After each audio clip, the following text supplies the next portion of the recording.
Snow fell from the sky like a broken promise, sharp and cold and endless. It buried the world in a heavy, suffocating silence. But there was no peace in that silence, just a cold, biting edge that cut deeper than any knife. Beneath a gnarled pine tree, a tree twisted and bent by 100 years of cruel wind, a woman dangled in chains.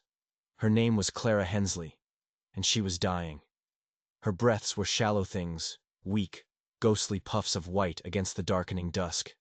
Her wrists were a mess of torn skin and dried blood, scraped raw by the rusted iron ring someone had hammered deep into the tree's bark.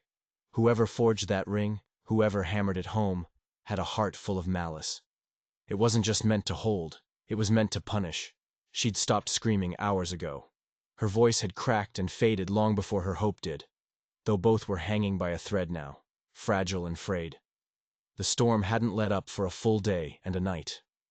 The snow had climbed past her ankles, then her shins, soaking through the tattered hem of a dress that had once been a bright, hopeful blue. Now it was a dull, filthy gray, streaked with mud, sweat, and the dark red stains of her own blood. Her boots were gone, yanked off her feet in a violent struggle that felt like a lifetime ago. Her toes had turned a sickly purple-white, as stiff and dead as the frozen branches creaking above her. She couldn't feel them anymore. Truth be told, she wasn't even sure her heart was still beating. It felt like a frozen stone in her chest. The forest around her was eerily still, as if the whole world was holding its breath, waiting for her to take her last one. The trees loomed like silent, hooded judges, their branches heavy with snow, staring down at her.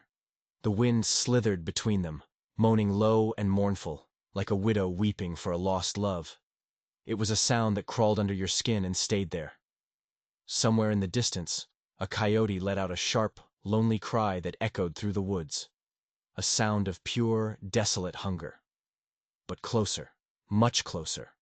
A raven swooped down from the gray sky. It perched on a branch just above her head, its black eyes glinting with a strange, cold curiosity. It was sizing her up, she knew it. Deciding if she was meat yet. She might have spoken to it, might have asked it why it stared, but her throat was swollen shut from the biting cold, her voice trapped inside her chest. Time was a strange, warped thing in the frost. Minutes dragged on like hours, then snapped back, rewinding in her mind. But through it all, she remembered. She remembered every single moment that brought her to this tree. Each one etched into her memory with a clarity that burned like fire on her frozen skin. 3 days earlier, her husband's grave was still a fresh wound in the earth, a mound of damp, dark soil piled behind their small cabin. She'd marked it herself with a crude wooden cross, carving his name into the wood with her sewing scissors. Thomas Hensley. Husband. Honest. The words felt like a lie now, hollow and empty. Grief hadn't left her with a voice to speak. It had settled deep into her bones, heavy and gray like ash after a fire. She planned to keep the homestead going on her own. She always had. Truth be told, Tom was handy with the cattle, sure.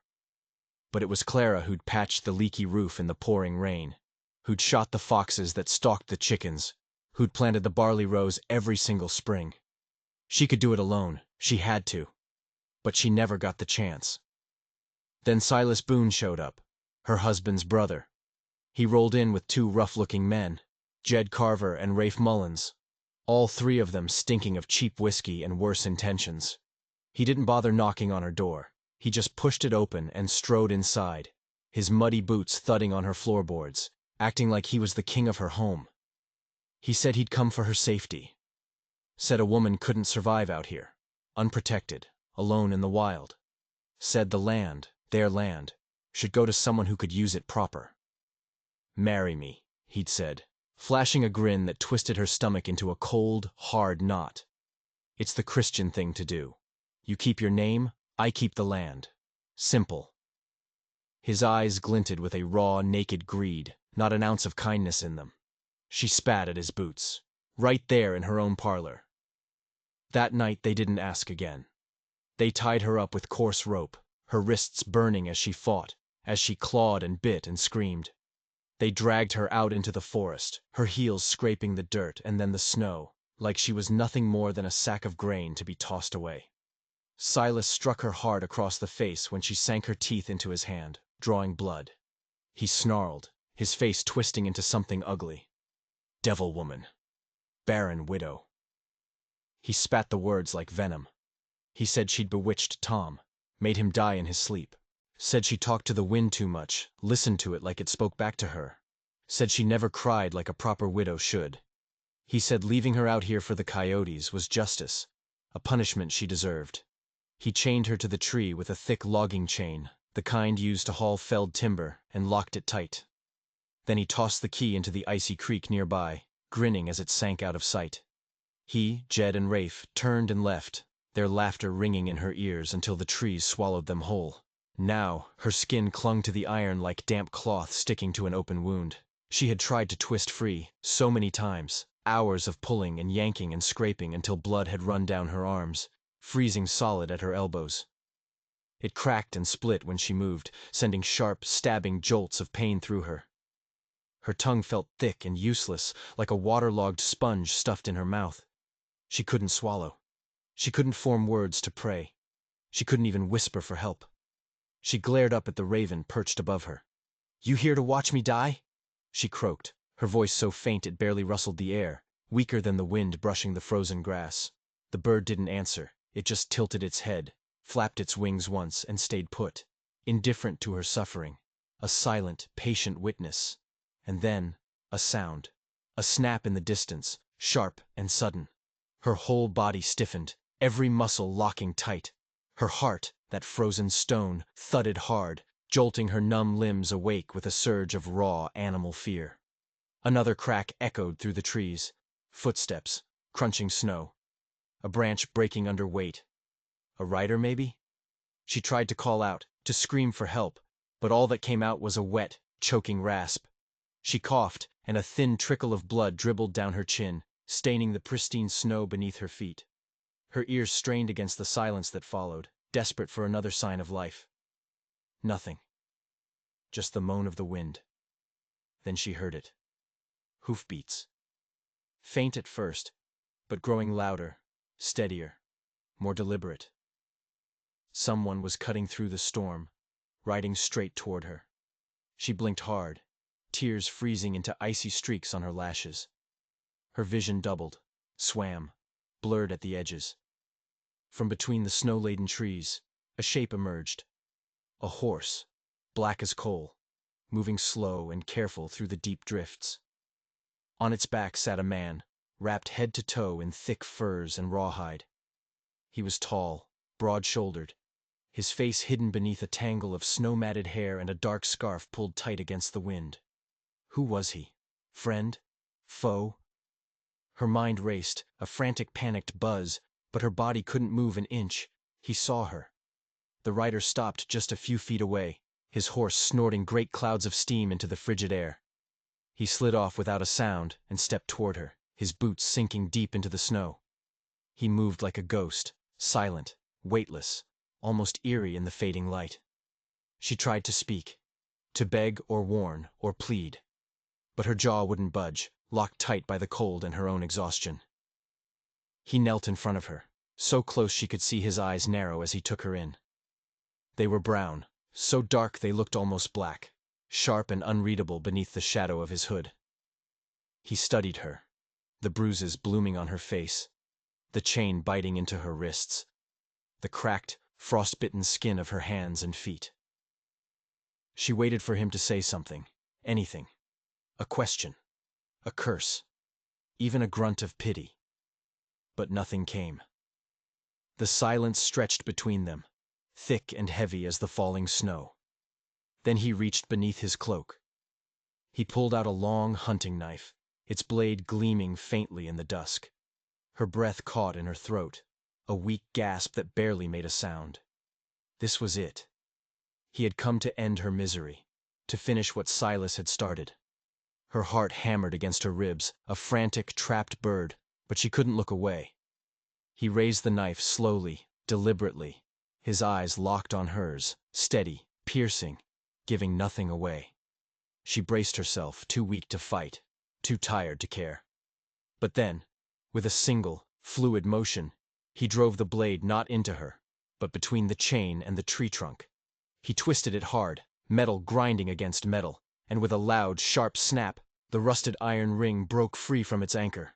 The chain crashed to the ground, coiling in the snow like a dead serpent. Its weight, a weight she hadn't even realized she was still fighting, was finally gone. Clara's legs gave out beneath her. She crumpled forward, a boneless heap. He caught her just before her head hit the snow, his arms strong but careful, holding her like she was something fragile, something worth saving. She tried to scream, to cry, to thank him, anything.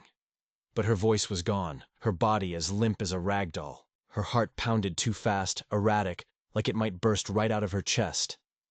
He didn't ask who she was. He didn't say who he was. He didn't explain a thing. He just pulled a thick buffalo hide from his saddlebag, wrapped it around her trembling frame, and lifted her onto his horse as if she weighed no more than a child. He climbed up behind her, one arm steadying her against his chest as he took the reins.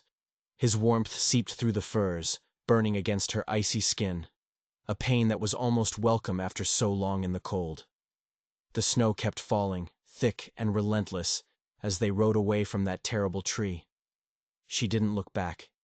She couldn't bear to see it standing there, the place where she had nearly died. Her mind fogged over, her thoughts slipping away like water through her fingers. She passed out not long after, her last fragmented thoughts a jumble of sounds and sensations.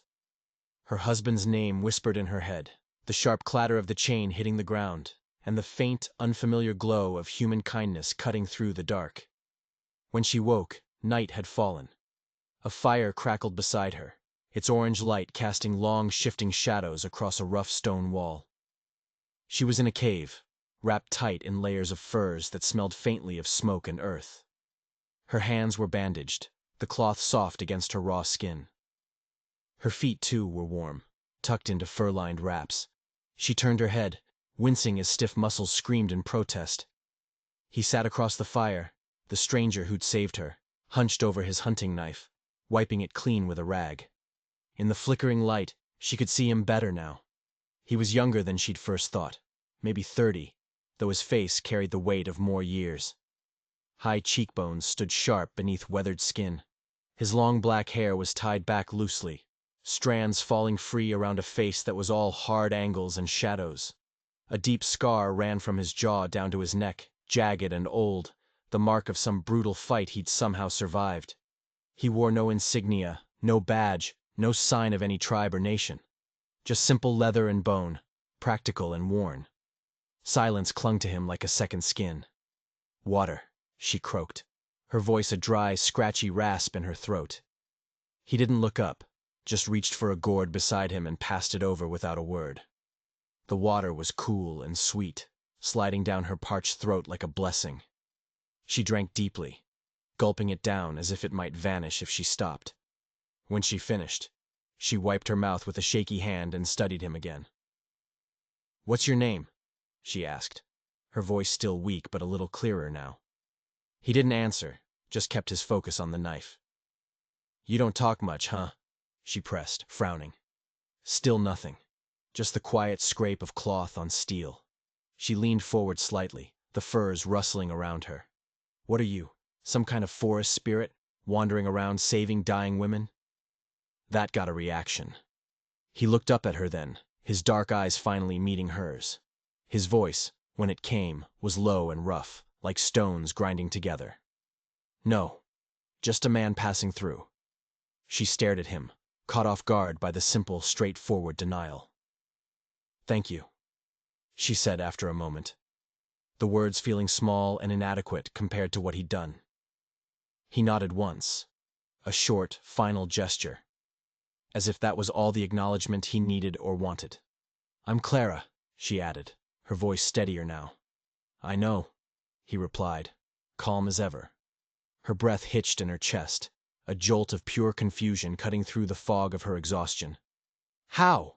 she demanded, her voice louder this time, sharper. Before she could press him further, he stood and moved to the cave's entrance, peering out into the swirling snow and the darkness beyond. His silhouette was a solid, imposing frame against the stormy night. "What do you know about me?" she called after him, her voice rising with a mixture of fear and raw curiosity. He turned his head just enough for her to catch the faintest curve of a smile. It was barely there, gone in a blink. "I know you didn't cry when they chained you," he said. Then he stepped out into the dark to keep watch, leaving her alone with the fire and her racing, terrified thoughts. She sat there, stunned into silence. How could he know that? Who was this man? This quiet, scarred stranger who had pulled her from the jaws of death without asking a single question. She didn't understand him. She didn't know where they were headed or why he'd bothered to save her. But for the first time in days, real warmth seeped into her bones. And for the first time in months, maybe even years, she felt seen. Truly seen. And that realization, that simple fact, hit her harder than the cold ever could. It terrified her more than the storm, more than the chain, more than Silas Boone himself. Who was he? And what in God's name did he want from her? The cave smelled sharp, a mix of wood smoke and sticky pine sap mingling with the damp, ancient musk of stone. The warmth from the fire coiled around Clara like a hesitant friend, welcome, but hard to trust after so long in the freezing dark. She shifted beneath the heavy furs, her body groaning as it slowly woke up. Every muscle ached, stiff from the cold and the strain of hanging from that God-forsaken tree. Her nerves buzzed back to life, a sharp, stinging sensation, like 1,000 angry wasps crawling just under her skin. Across the fire, he sat motionless, a statue carved from shadow and flame. He hadn't spoken another word since dropping that bombshell about her name, about her not crying. He hadn't asked her anything. He hadn't reached for her again after carrying her in. That silence, that stoic stillness, unnerved her more than anything Silas had done. In her world, kindness always came with strings attached, a debt to be paid later. This man offered nothing but the crackle of the fire and the heavy weight of his quiet presence. It felt dangerous in its own way. She studied him closer in the shifting light. His cheekbones caught the glow, high and proud. His eyes reflected the flames like twin sparks of obsidian. He wasn't young, not exactly, but he wasn't old either. He was just lived in. The kind of face that had seen hard days and buried harder nights. Scars marked his arms, faint white lines crisscrossing his skin. And then, there was that deep one. The one that slashed from the left side of his throat down to his collarbone. It was long, mean, and had healed rough.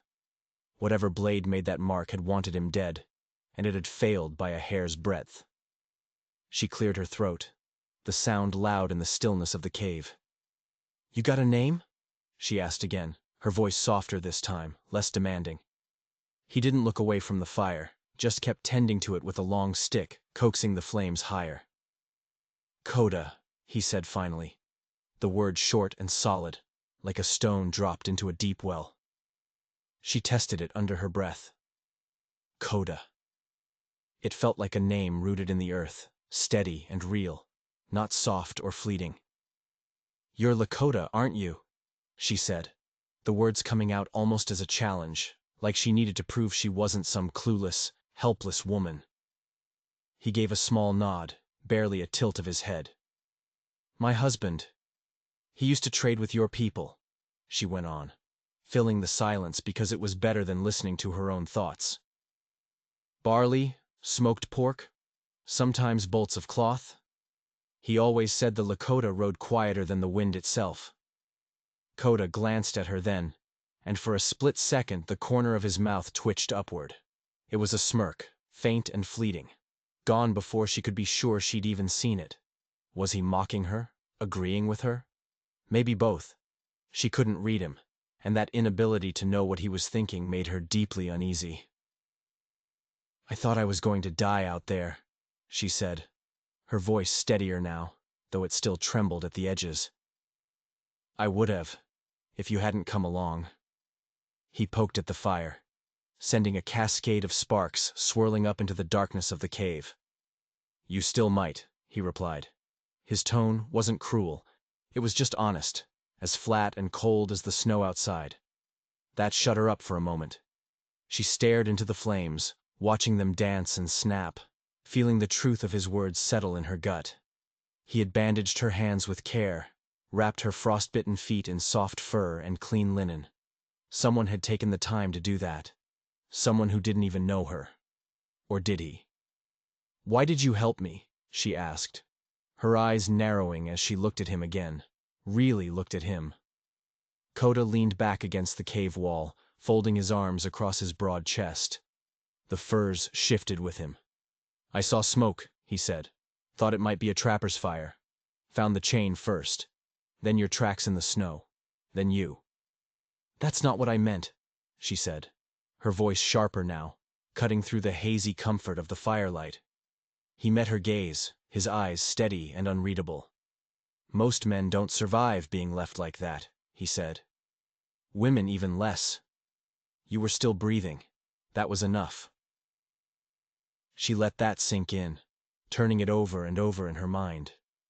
He wasn't some savior, not some noble knight riding in on a dark horse. He was just a man who didn't walk past a dying thing. It wasn't the answer she'd expected, but it settled something in her chest, something heavy and real.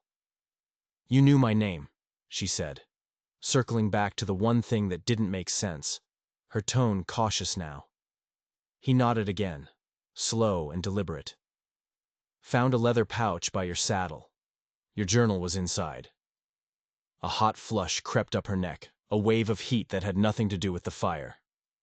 "You read it?" she asked, her voice half accusing, half mortified. "Enough," he said, shrugging one shoulder. "You write like someone punching through paper." That pulled a laugh from her, a dry, raspy sound, the first she'd managed in months. It echoed oddly in the cave, hollow and strange. "Didn't know anyone would ever read it," she muttered, looking down at her bandaged hands. "Didn't know anyone would save you," he countered, his voice low but pointed. The silence stretched out between them again, but this time it wasn't hostile. It was full, like the air right before a big storm breaks. Outside, the wind had softened. The snow was falling in slow, lazy sheets, muffling the world beyond the cave. Clara listened to it, to the gentle hush of flakes piling up, to the sharp pop of pine sap bursting in the fire. It was calming almost. After everything that had happened, it was almost peaceful. "You got family?" she asked suddenly, the question slipping out before she could stop it. Kota shrugged, a small, tired roll of his shoulders. "No home," he said. "West, east, wherever the horse walks." She nodded, her lips pressed into a tight line. "I had both. Once," she said, her voice quieter now. "Husband's dead. Family left me for the coyotes." He looked at her then, his gaze steady and direct. "Then we're alike," he said. She blinked, caught off guard. "Both ghosts," he added, and something in her chest twisted. It wasn't pain, not exactly. It was recognition. A shared weight that neither of them had asked for, but both of them carried. "Do you believe in signs, Clara?" Kota asked, breaking the new silence. She frowned, confused by the sudden shift. "Omens?" "Ravens mean something," he said, nodding toward the cave entrance. "The one outside, yours, it watched you. It cried out once, then flew north. It led me to you." "Lucky bird," she muttered, not sure if she believed him. "Not luck," he said, his tone firm, leaving no room for argument. He stood then, grabbing a strip of dried meat and the gourd of water. He handed them to her, his fingers brushing against hers for a fleeting moment. A spark of warmth. She ate slowly, her jaw sore, her stomach hesitant to accept food. But the tough, smoky meat sent a wave of strength through her. "Where are we going?" she asked, wiping her mouth on the back of her bandaged hand. "Somewhere safer," he said, adding another log to the fire, sending more sparks rising into the dark. "A real place? Or just a hope?" she pressed, her voice laced with the cynicism she'd earned. He adjusted the flames, his focus absolute. "A canyon. 2 days' ride from here. Hidden, with water, game. I know the way." "You live there?" "No," he said, looking at her directly. "You will." She stopped chewing, a cold knot forming in her stomach. "You're leaving me?" she asked, the words sharp, accusing. He met her eyes, his expression calm, unbothered by her tone. "You'll walk soon. You'll hunt, shoot. Then you won't need me." "I didn't ask for your help," she snapped, a sudden wave of heat rising in her chest, sharp and defensive. He didn't flinch, just held her gaze. "You didn't have to," he said, and there was no pity in his voice, just a simple, unvarnished truth. She hated that answer. She hated how it rang so clear, cutting through her anger like a sharp blade. She pulled the fur tighter around herself, turning her eyes back to the fire, watching the flames twist and leap. "You ever lose someone?" she asked after a while, her voice softer now, almost a whisper.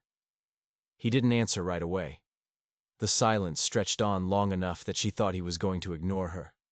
Then, "Too many," he said, his tone low and rough with old pain. "Brother, wife, daughter." Clara flinched, a pang of guilt hitting her for prying open a wound so deep. "I'm sorry," she said, and she meant it. He shrugged again, a small, tired motion. "I speak their names in my dreams. That's enough."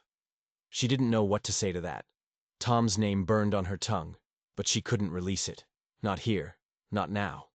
It felt like a betrayal somehow. Suddenly the wind picked up outside, rattling through the trees with a sound like a warning. Lakota stood in one fluid motion, moving to the cave mouth. His entire stance shifted, becoming alert, tense, like a hawk spotting prey on the wind. "What is it?" Clara asked, her voice tight with a sudden icy fear. "Riders," he said, his voice flat and certain, his eyes scanning the darkness beyond the falling snow. Her blood turned to ice, a cold shiver running down her spine. "They followed me," she whispered, a wave of dread pooling in her stomach. "Maybe your blood in the snow," he said. "Maybe mine." She forced herself to her feet, her legs wobbling like a newborn foal's, weak but stubborn. "How many?" "3, maybe 4, he said, his voice still calm. "Too far to count yet." "Silas," she said, the name a curse on her lips. Her fists clenched so hard her nails dug into her palms. "Could be," he replied, his voice steady but edged with something dark, something dangerous. She stumbled toward her saddlebag in the corner, her hands shaking as she dug through it. She found her rifle. It was old, beat up, but its familiar weight was a comfort in her grip. She loaded it with trembling fingers, the sharp metal clicks echoing in the quiet cave. Her breath came fast now, hot and ragged, fogging the air in front of her. Lakota watched her, his expression unreadable. "You shoot well enough?" he asked, his tone neutral, a simple question of fact. She gritted her teeth, her jaw tight. "Good enough," she said, and she meant it. He nodded, no praise, no doubt, just a quiet acceptance, like he trusted her to prove it. They moved fast. They doused the fire with handfuls of snow, the hiss of steam rising as the flames died, plunging the cave into near darkness. They covered their tracks as best they could, brushing snow over their footprints, hiding any sign they'd ever been there. Lakota packed light, tying his horse's reins tight to keep it silent. He pointed to a narrow path at the back of the cave, a steep climb between jagged rocks leading up into the woods. They went together, moving quiet and steady, her rifle clutched tight in her hands, his bow slung across his back. Behind them, the sound of hoofbeats grew louder, closer, a steady rhythmic thudding that matched the frantic pounding in her ears. Her knees threatened to buckle with every step, but she pushed on, the cold air slicing at her lungs like shards of glass. She glanced at Lakota. He moved like smoke. No sound, no hesitation, no trace of fear. She wanted that. She craved it. She wanted to be that strong, that sure, to never feel a chain around her wrists ever again. They reached the top of the ridge and ducked into the trees, crouching low in the shadows. Below them, 4 riders appeared, their shapes dark against the white snow. They stopped near the cave, dismounting with heavy, clumsy steps. Clara recognized one of them instantly, Silas Boone, that coat with its broken shoulder strap. The way he slouched forward in the saddle, like he was whispering poison to his horse. Her stomach churned, a toxic mix of rage and fear twisting together. She raised her rifle, her hand steady now, the trembling gone. Coda didn't stop her. He just watched, his own bow ready. "You know how to kill?" he asked, his voice low, a test. "I know how not to die," she said, her eyes locked on the men below. He nodded, slow and deliberate, a flicker of something that looked like approval in his gaze. "Aim for the one who smiles first," he said, and she could hear the hard edge in his voice. It was strategy, not cruelty. A gust of wind ripped through the pines, bending the branches low, making them groan like mourners at a funeral. Clara watched the riders, her breath shallow, her finger resting light on the trigger. They were close now, far too close. What would they do if they found her? Drag her back to that tree? Chain her again? Or something worse? The suspense hung thick and heavy in the air, her pulse racing. She didn't fire. Not yet. She looked at Coda. His eyes burned with an intensity that matched the fire they'd just extinguished. But there was something else there, too. Respect. Raw and real. The riders moved toward the cave, searching, sniffing out their trail. She exhaled, slow and steady, her breath a faint cloud in the frigid air. "This isn't over," she whispered, her voice trembling with a fierce, newfound determination. "No," Coda agreed, his tone dark and certain. "It's just begun." The wind howled down the ridge like a blade, slicing through the frigid night. Clara lay belly flat against the frozen earth, the deep cold seeping through her furs, right into her bones. Her rifle was a solid, reassuring weight in her arms, the wooden stock fogged by her quick, shallow breaths. Below, the riders dismounted near the cave entrance, their boots crunching loud in the otherwise silent snow. 4 of them. 4 dark figures against the white landscape. To her, they might as well have been an army. One of them, Jed Carver, struck a match and lit a lantern. Its weak yellow glow spilled across the ground, a sickly stain on the snow. Another, Rafe Mullins, kicked at the ashes of their doused fire, cursing loud enough for his voice to carry up the hill. And then she saw him. Silas Boone. Even from this distance she knew him by the way he moved, that swaggering, arrogant strut, like he owned the world and every shattered piece in it. His coat flapped behind him, a tattered flag of warning, the broken leather strap on his shoulder swinging loose. Seeing him again lit a fire in her gut, a bitter, primal rage. It was a mix of pure hate and something deeper, something that wanted to claw its way out of her throat. Her fingers tightened on the rifle, her knuckles whitening.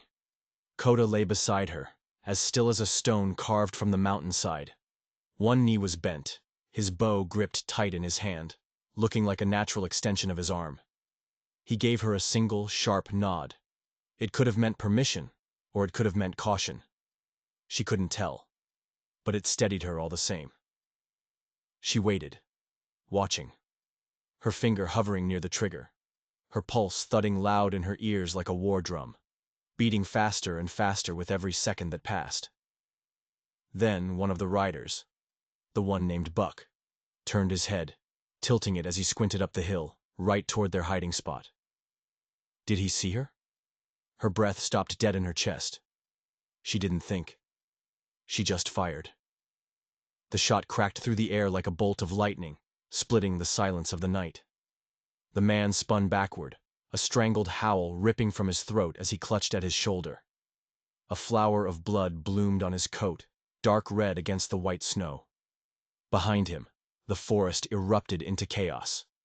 In the same instant, Coda was on his feet, his bow drawn. An arrow flew, a silent, deadly whisper in the night. It found its mark in the throat of Rafe Mullins, who was still standing by the cave. The man fell, choking, blood spilling from his mouth. Screams erupted from below. Panic. Fury. Silas started shouting orders, firing his revolver wildly into the trees. Bullets zipped past Clara, thudding into tree bark around her. She ducked behind a thick pine, her heart pounding, reloading her rifle with hands that were suddenly shaking again. She took a breath, steadied herself, and fired again. The shot went wide, kicking up a spray of snow. Down below, Coda slid down the steep slope, a shadow with a flashing knife. He was on the third rider, Jed Carver, before the man even knew what was happening, stabbing him once in the gut. Jed dropped without a sound. Only Silas was left. Clara knelt, aiming, the fear fading, replaced by a cold, sharp focus. Silas's gun was shaking in his hand, whether from fear or the cold, she couldn't tell. He spotted Coda coming for him and made a break for the horses, slipping and scrambling in the deep snow. Clara fired. She missed, the bullet ricocheting off a rock with a high-pitched whine. Silas dove behind a large boulder, panting, his gun ready. She slid down the hill after Coda, her pulse racing, the adrenaline singing in her veins. When she reached the small clearing, 2 men lay dead in the snow. The third, Buck, was bleeding out, his groans growing weaker. She stepped over him without a second glance, her eyes fixed on Silas's hiding spot. His voice rang out, sharp and taunting. "You really teaming up with a savage now, Clara? Is that what you are? Some Redskin's whore?" The words hit her like a physical slap, burning hot in her chest. She leveled her rifle at the rock, her voice cutting through the air, loud and steady. "Come out, Silas." "No!" he snarled back, his tone dripping with venom. "You're going to freeze out here again, girl. You should have taken my offer. Could have kept the farm. Had a warm bed, a roof over your damn head." Coda was moving to the side, circling silent as a wolf around the edge of the boulder. Clara saw it, and so did Silas. "You think he's saving you?" Silas shouted, his voice rising with a desperate cracking edge. "You're just a ghost to him, another sad little white girl left to rot in the dirt." "I've got a rifle," Clara replied, her tone ice-cold, unwavering. "And I'm not chained anymore." She heard his breath catch, a sharp, terrified hitch. Coda's shadow stretched long behind the boulder, creeping closer and closer. Silas turned, too late. Coda didn't use his knife this time. He lunged, slamming into Silas with the full force of his body, a hard tackle that knocked the wind clean out of him. In one swift, brutal move, Coda twisted the gun from Silas's grip, sending it spinning into the snow. Silas scrambled for it, clawing at the ground like a desperate animal, but Clara was faster. She stepped forward and planted her boot firmly on the revolver, pinning it down. He froze, his breath ragged, his wild eyes darting up to meet hers. She aimed her rifle right at his face, the cold metal barrel steady, just inches from his forehead. "Go ahead!" Silas spat, his voice trembling but still defiant. Blood trickled from a split lip where he'd hit the ground. "You're not a killer, Clara." She said nothing. Her silence was louder than any shout could have been. His lip curled into a sneer, his eyes wild with a cornered animal's fear. "You never had the stomach for it. That's why Tom died, you know that, don't you? You let him rot. Weak, just like you are." Her hands trembled then, just for a moment, but the barrel of the rifle didn't waver. Coda stepped beside her, his voice low and calm, cutting through the thick tension.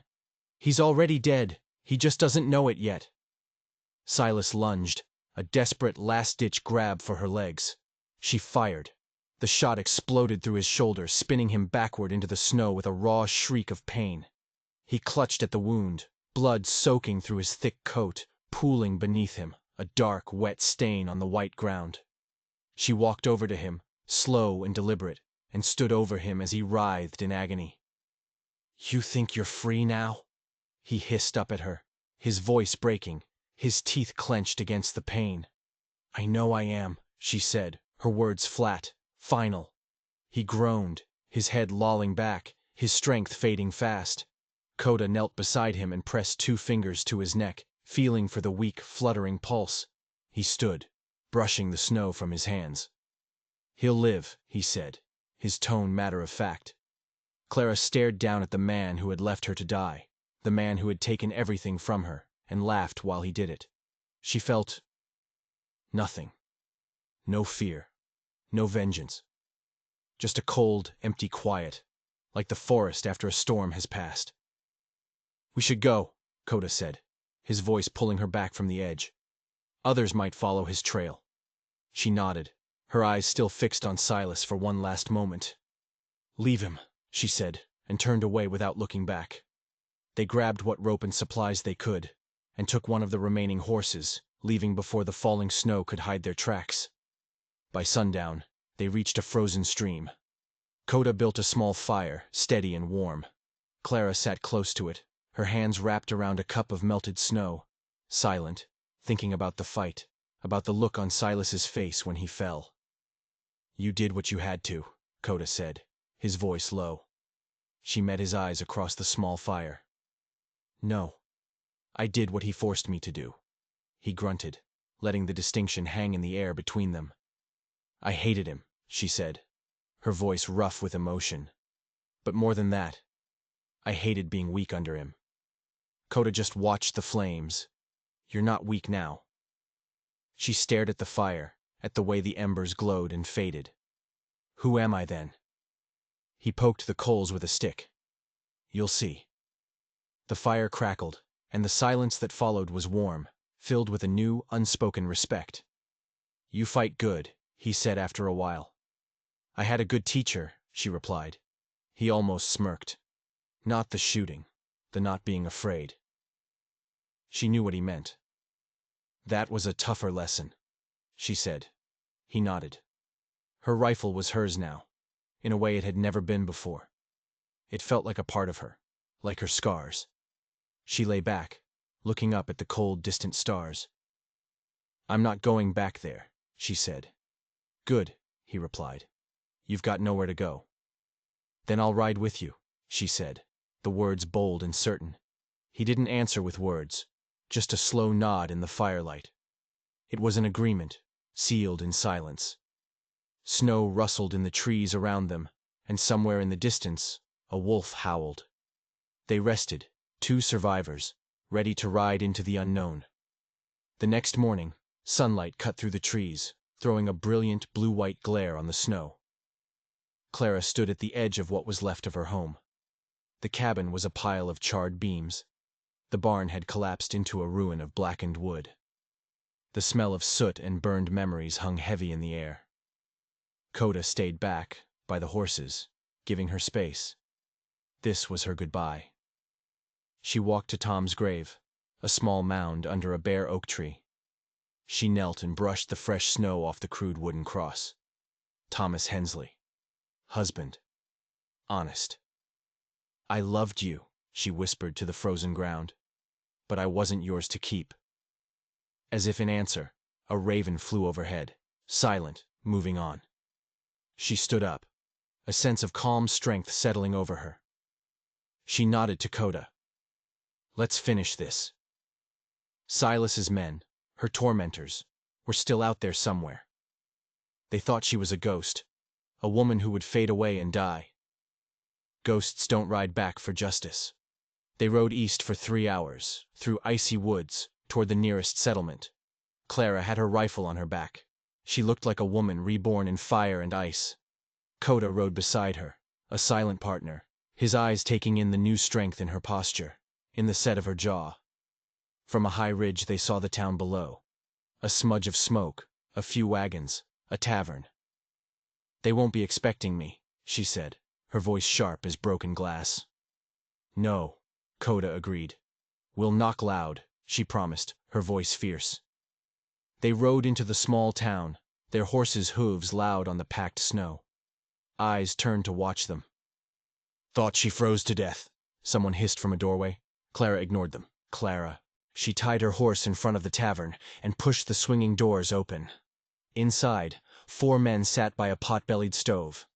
Eli Tate, Buck Grayson, Hank Voss, and Slim Perry, the men who had stood by and watched Silas drag her away. They froze, their mugs halfway to their lips.